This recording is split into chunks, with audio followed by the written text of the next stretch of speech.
饺子冻成坨应该怎么办？教你一个小方法，饺子自动分开，而且分开的饺子个个都非常的完整，不破皮，做出来的饺子就和现包的新鲜饺子一样。大家好，欢迎来到小林家美食，都说好吃不过饺子，因此呢，很多人都喜欢吃饺子。大部分朋友还喜欢自己在家包饺子，像我们家也喜欢自己包，但我们发现每一次包多了，一次性吃不完，剩下的我们就只能把它放到塑料袋里，结果放到塑料袋里面，拿到冰箱一冻，下一次再煮的时候就全部这个样子了。每一块饺子都紧紧地粘在一起，掰都掰不开，如果真要强行将它们掰开的话，那么皮也破了，馅儿也漏了。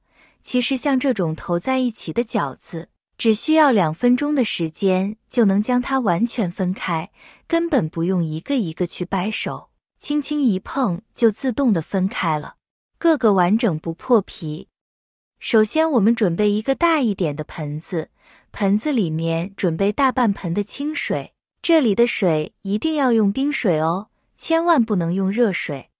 然后把冻成坨的饺子放进来，放进来的时候，有一些冻得不太硬的，自动的就脱落到水中了。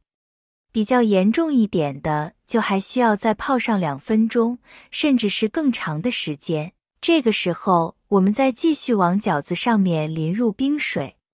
冰水化冰的原理大家都知道吧？我们用冰水在上面轻轻地淋下去，这样可以把饺子坨上面的冰进行溶解，可以让饺子快速散开。解冻后的饺子就像刚睡醒的孩子，需要温柔以待。煮饺子的时候，水温是关键。你肯定见过刚下锅的饺子，因为水温太低，在锅底粘锅的惨状，也见识过饺子被扔进沸水里，瞬间破皮露馅的人间悲剧。所以，想要煮出完整漂亮的饺子，就要把握好火候。等到锅里的水冒出细小的气泡，微微有些震动，但还没有完全沸腾的时候，就是饺子下锅的最佳时机。轻轻地把饺子放入水中，用铲子温柔地推开，避免它们抱团取暖，粘在一起。水开后，就是展现点水绝技的时候了。这可不是简单的加水，而是让饺子皮更加 Q 弹，馅料更鲜美的秘诀。亲爱的家人朋友们，制作视频不容易，请您用发财小手帮我点个赞，支持一下，非常感谢大家，谢谢。第一次点水，在水开后加入大约小半碗的冷水，等到水再次沸腾，进行第2次点水。同样的，第3次点水也在水沸腾后进行。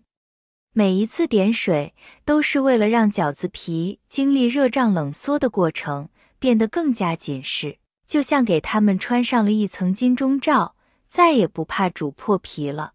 3次点水后，再煮半分钟左右，饺子就熟透了。这时候的饺子皮薄馅大，汤汁浓郁，每一口都是满满的幸福感。再分享另一个解冻方法，也是非常实用的。首先，我们需要准备一盘包好的冻饺子。当你发现它们已经紧紧粘连在一起时，不要慌张。取2勺食用盐，均匀地撒在整个饺子表面，然后轻轻地晃动盘子，让盐粒能够接触到每一个饺子。盐在这里起到了关键作用，它不仅能吸收多余的水分，还能降低饺子表面的冰点，帮助饺子更容易分开。放入冷水中浸泡大约5分钟。这个过程可以让饺子在盐的作用下逐渐解冻，同时水分也能渗透到饺子之间，使它们更容易分离。5分钟后，取出饺子，你会发现它们已经完全分开，每个饺子都保持着完美的形状。这时，你就可以直接将它们下锅煮了。无论是开水下锅还是冷水下锅，都能轻松煮出美味可口的饺子。煮速冻饺子时，水刚开就下锅，最好是90度左右，刚刚有沸腾的征兆时，饺子下锅。这样既能缓冲冻块的压力，而且还是迅速给饺子内部由外向内传导高温，比较安全。饺子熟的也彻底，口感不会太差。其实不想把饺子煮烂的方法很简单，咱们今天主要分3点把这个问题给大家解决。1. 首先饺子下锅前，一定要先在锅里添上1勺盐，这是保证水饺不烂的关键。水里加上盐以后，再煮的水饺颜色洁白，怎么煮也煮不烂。大家可以用这个方法试试，保证有效。2. 接着就是煮水饺一定要开水下锅，有很多朋友买来的水饺，直接锅里添上水，就放进里面。因为水没开，没有沸腾，所以饺子就会自然地沉入锅底，然后粘在锅底上。很多朋友用勺子一扒拉，饺子皮自然就烂了。所以呢，咱们煮水饺一定要开水下锅。第3个就是开水下锅后的水饺，不要勤搅动，但是也不能不搅动。一般一次水饺大概用手勺搅拌上10次8次即可。而且搅拌的时候也有学问，千万不要蒸着搅，要反着搅，也就是用勺子背推动饺子在锅里转动。因为勺子背更圆滑，所以这样水饺自然就不会被搅烂。接下来是这3点的总结。1. 下锅前一定要加上1勺食用盐，然后再煮水饺。加盐煮出的水饺颜色洁白，而且不容易破皮，不容易烂，大家一定要牢记这一点。2. 并且煮水饺一定要开水下锅，如果凉水下锅，饺子会粘在锅底，自然就会被煮烂。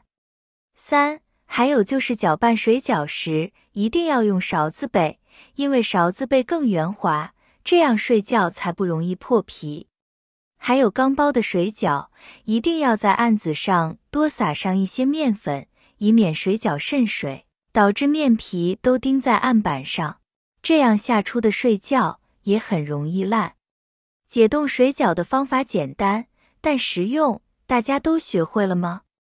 特别是速冻饺子很关键，因为现在很多人都吃速冻饺子。饺子包的好吃，还要煮饺子有方法，这样煮饺子不好吃你找我。好了朋友们，今天视频就分享到这里了，感谢大家的支持和鼓励，我们明天视频再见。